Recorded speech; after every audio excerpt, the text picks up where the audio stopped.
Las grandes corporaciones que se han encargado de concentrar el sector agroalimentario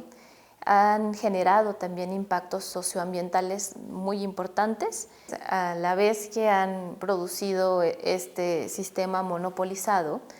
También han provocado grandes afectaciones socioambientales. Por ejemplo, los campesinos, una vez que estas corporaciones patentan las semillas, pues lo que hacen es robar de manera sistemática los conocimientos milenarios que han producido muchas personas, muchas campesinas y campesinos a lo largo de siglos. Y en ese sentido, ahí hay una afectación social importante. Otra afectación social que podemos además tomar de manera mucho más directa es que muchos de esos alimentos también están generando problemas de salud. Es una paradoja que por un lado tengamos muchas personas muriendo de hambre y por el otro una de las grandes pandemias del mundo son los problemas asociados a la obesidad y a la diabetes generado por una mala alimentación.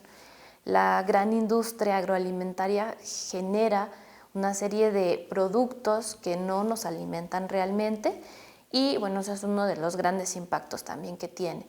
Y ambientalmente, ya decía, es una industria que genera no solamente una gran cantidad de gases de efecto invernadero, también le importa sembrar en zonas, digamos, donde se desaparece completamente la biodiversidad, se arrasa, porque este tipo de industria le interesa únicamente los productos que se cotizan bien en el mercado y en ese sentido el monocultivo es una de las características en las que esta empresa logra generar ganancias. Lo podemos ver, por ejemplo, en los campos de caña, de soya, de maíz, ¿no? de arroz, o de algunos productos que ahora se han puesto mucho más de moda porque también forman parte de los commodities, como son el aceite de palma. Entonces, es también una industria que prioriza, ¿no? las ganancias y por lo tanto, por ejemplo, se desvían mucho de los alimentos para generar agrocombustibles. Entonces, vemos ahí que impacta ambientalmente, ¿no? Desaparece la biodiversidad, no le interesa y sin embargo tampoco está alimentando el mundo, sí está generando muchas ganancias. Llama la atención que incluso en periodos de crisis alimentaria, las principales compañías obtienen grandes ganancias porque los precios de los alimentos se elevan y en tanto a toda la población mundial le cuesta más trabajo adquirirlos, estas compañías se benefician. Por eso eligen ciertos alimentos o ciertas semillas de los que las poblaciones no pueden prescindir. Entonces, por ahí también hay una estrategia de dominio que incluso se expresa en cómo estas compañías están ligadas a los conflictos, a las guerras. El caso emblemático es Bayer Monsanto, porque son en realidad industrias que surgen, ¿no? derivadas de la producción de agroquímicos, como los que se utilizaron en la guerra de Vietnam para expoliar los campos, y una vez que termina este conflicto, pues son empresas que integran en toda su rama el propósito como de incorporar estos agroquímicos más bien a las agriculturas. Son sectores que también están altamente capitalizados, invierten muchísimo en ciencia y tecnología, desarrollan paquetes agrotecnológicos o que también conocemos como biotecnológicos y en los cuales pues el propósito ha sido el control no solamente de las tierras, de las semillas, sino también incluso de la naturaleza misma y este ejemplo también lo podemos derivar en la creación de los organismos genéticamente modificados que generan básicamente un derecho de patente para estas corporaciones, se adueñan, ¿no? Se crea toda una normativa internacional y en muchos países es aceptada para que controlen de manera normativa, digamos, para que les den los derechos de patente de múltiples semillas en el mundo, apropiándose, hay que decir, de la diversidad genética que fue justo resultado de una agricultura campesina pues milenaria. Este sector también tiene, hay que decir que el 70% de las tierras en el mundo, que además son tierras en donde la agricultura se desarrolla de manera muy mecánica, es decir, también genera la descampesinización de la tierra, y con ese 70% apenas logra alimentar al 30% de las personas en el mundo.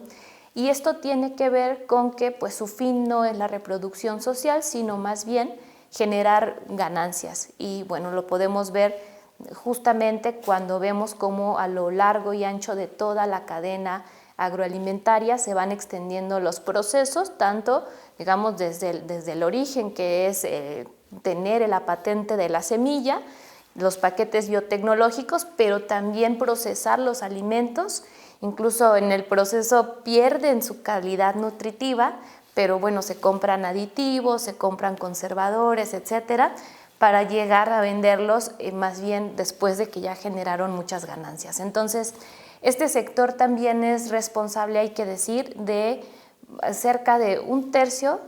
hay datos o hay estudios que dicen que es más de un tercio, de los gases de efecto invernadero en el mundo. Entonces es una industria altamente contaminante, de hecho está asociada al uso intensivo de combustibles fósiles. Como decía, el 10% apenas son utilizados por los pequeños agricultores, y eso para los fertilizantes, una maquinaria básica a veces, pero en este sector se deposita pues también, digamos, a lo largo de la cadena de distribución, incluso de empaquetado, etcétera. Entonces es una cadena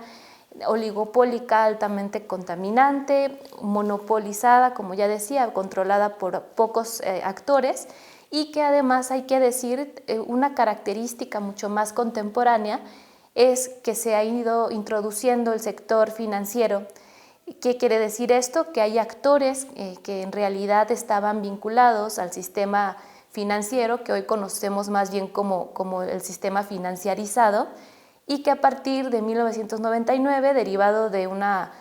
modificación legislativa en Estados Unidos que después se extendió a lo largo del sistema financiero, se permite que puedan especular con semillas, con alimentos. De hecho, los vuelve literalmente un commodity, o sea, no es novedoso, pero lo que hace este sistema es permitir que los alimentos funcionen en un sentido de comoditización, que quiere decir se vuelven completamente una mercancía especulativa y además muy selectiva en aquellos granos que son no solamente los más necesarios para la nutrición de la humanidad, sino son alimentos que en las bolsas de valores cotizan y entran, digamos, en este juego especulativo, generan altas ganancias, tanto porque se les produce, porque no se les produce, o porque se compra la tierra solamente para especular. Entonces, si antes ya teníamos una determinación de los precios de los alimentos en el mundo, condicionado por este oligopolio que existe alimentario,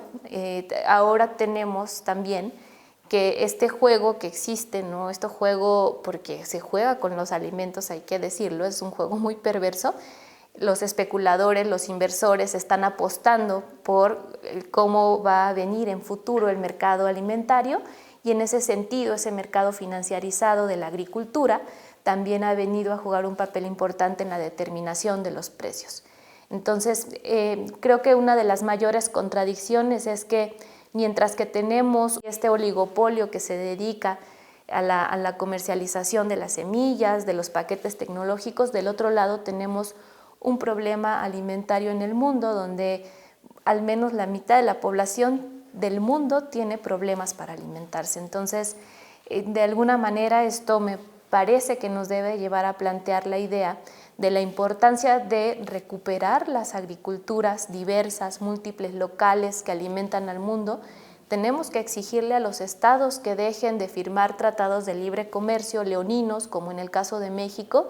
que han desarticulado nuestro sistema agroalimentario. Tenemos que escuchar la voz de los campesinos, sobre todo, por ejemplo, la Vía Campesina, que es la organización campesina más grande en el mundo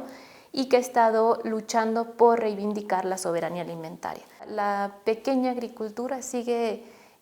pensando en la territorialidad completa, en la diversidad, en cómo generar vínculos. Es una agricultura colectiva y tenemos que voltear a ver hacia estas formas de producción para no solamente para plantear el tema de los alimentos, sino también de todo el colapso antropogénico en el mundo.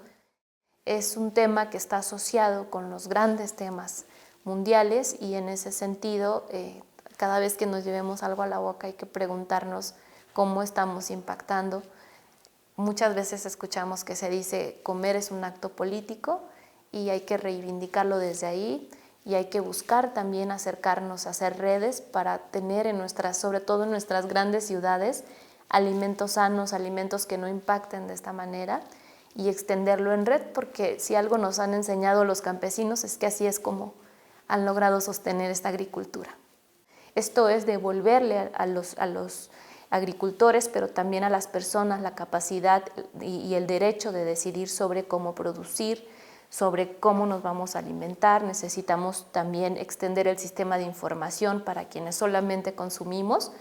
Y esta pregunta con la que iniciaba de hay que saber de dónde vienen y cómo impactan los alimentos que consumimos es fundamental, porque muchas cosas no se ven detrás de una caja de cereal o de un alimento empaquetado o incluso de las tortillas que en el caso de México son tan importantes y que hoy día están contaminadas por la entrada de estas semillas transgénicas que han metido las grandes corporaciones. Regresar a los sistemas locales, ampliarlos, darles y garantizar sus derechos es indispensable y por eso la soberanía es un tema, la soberanía alimentaria es un tema que tiene que resonar en nuestras academias y tenemos que voltear a ver la demanda de los campesinos en el mundo.